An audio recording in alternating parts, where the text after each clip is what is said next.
A na toho Mikuláša teda išiel som potom v červenom koberci a Lenin, zvonček, aby to bolo pekné, však Mikuláša som si kúpil zvonček za 80 korún, vtedy 80 korún. A idem potom v koberci, zvoním a také decko, že ujo, vy ste kráva? No, kúťam minút, tak ja to 80 korún kúpim zvonec a decko, že kráva. Tak som si pre seba sám zahnúkal, že to je babka, je kráva. Ale babka stala vedľa. A ja si zle počula, lebo hovorí, že ujo má pravdu.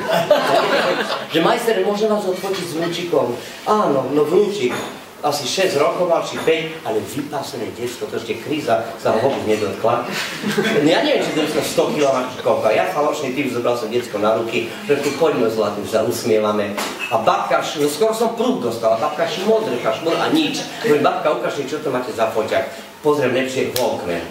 Walkman! Počkaj, Jožko, ale odkiaľ ty venieš tieto pičoviny svoje? Išiel som v električke minule.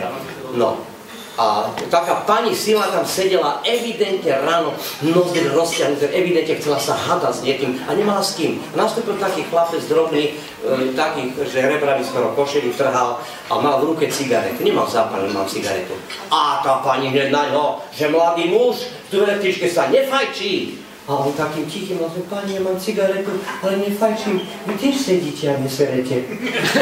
Dneska 6, 7 si išli do kina. Na to viete, 7 si dneska už 4 hlavy vyšli odo mňa. No, učil v meste, hovorí učiteľka, do kina išli. Že žiaci vystupujeme, tlačili sa a ja chudák, jak opísal, vzadu stane, takto držím a zrazu tresk mi po hlave. Prečo ma to neplatí? Tak mi tresk. Počúvaj, prečo si ty vybral, že budeš si robiť piču z detského diváka, nie z dospelých? Lebo ja celý život som robil s deckami naživo, ku mne chodili deti z celého Slovenska. Či to cigániky prišli, či kto, tancovali, smradu bolo, no ale dobre, ale program pekný. No minulé som tiež mal z Jarovníc, boli deti, plný autobus, z Jarovníc a krásne kroje, zlaté deti, takto nohy hore, ani nohavice nemali. Hovorí, pre Boha, dievčatka, tak vysoko nemusíte tie nohy. No, keď neboli peniaze v telke na ceny, tak som dával tak ťažké otázky deťom pri obrezávke. Tak som povedal, že vítajte pri obrezávke, milé deti. Také ťažké otázky som musel dávať, že nikto neuhádol, deti nevedeli a rodičia požiaľ, majú sprosté deti. Bože, nie, deti sú museli, telka nemá peniaze na cenu. Nik som nemal žiadnu cenu, vysielanie beží, Pane Bože.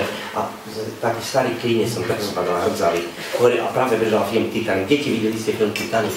Áno, všetci. Leonardo DiCaprio tam hral. Videli film, no tak deti, dneska veľká vec. Klinec tuto mám hrdzali, to je z Titanicu. Ale to je ozaj taká cena veľmi hodnotná. Ježiš, deti sa ešte pozabíjať. No. Švatka bola mŕtva, nemal som kde, čo iba 2 sestry. Oni, Bože, 2 sestry, oni sa tak o mňa starali, oni na mňa pokusy robili. Ale vážne, lebo ja som bol jediný chlapec. Tak Jožko nepotrebuje ani otázky. A oni, jak doktor Mengele, na mňa skúšali kadečo, že so živnavými tam čaj varili, potom čo ani kačky nechceli žrať doma, tak to mne, že to je výživné. No, oni to nie, ja. Jožko, nechce sa napiť, aby som mohol niečo povedať? Nie. My sami zasekol naftový hormón z tej stravy. A je to pravda, že ty vlastne kosíš aj trávnik nahý niekedy u seba doma? Ja zásadne kosím trávnik nahý. Tak ja by som si ťa pozrel. Ja ti zase to kúkaš. No proste, posielali si hlasy. Čo by nevadilo? Tak sa to robí všade na svete. To sa týka SMS-ek a telefónov. Takto funguje fankluby a všetko, ale boli písané jednou rukou. To bol problém, to sa vyselektovalo, dalo preč a potom bolo hrozné rozčúlenie, že kurva, ale ja viem, že mi prišlo toľko hlasov, jak to vieš? Ale vtedy si bol ty veľmi, veľmi populárny. No. Ako si vnímal tie faninky? Odhadzoval si ich alebo preťahoval si ich jednu za druhou? Aj. Aha, ale faninka alebo aj fanúšikov? Faninky. Aha, škoda. Dobre, počúvaj, teraz keď už sme hovorili, ja som spomínal tú nehodu, teda ty si spomínal tú nehodu, tak mi napadlo, že niekde som čítal, že tebe sa vtedy zdalo, že na teba štívala aká veľká medvedica. To aký ma trošky dávali? Prišiel po tej havárii, vlastne asi 3-4 mesiace som bol v Kovačove na rehabilitácii. Prišiel za mnou majiteľ domu, syn tej panej, do rehabilitačného centra v Kovačove a hovorí, že no, viete, mali by sme sa vyrovnať, pán nás. Mne tak trošku stíslo a tak hovorím, že viete, ale všetko bolo zaplatené z tej poistky. On hovorí, nie, my by sme chceli zaplatiť, lebo viete, my sme mali nájom pripravenú sanáciu a vy ste nám to zbúrali zadarmo. A počúvaj, odtedy, čo sa s tebou stalo? Zmizol si z obrazovky? Potom som v roku 2004 vyhral 40 miliónov. Aha, tak potom už netreba robiť,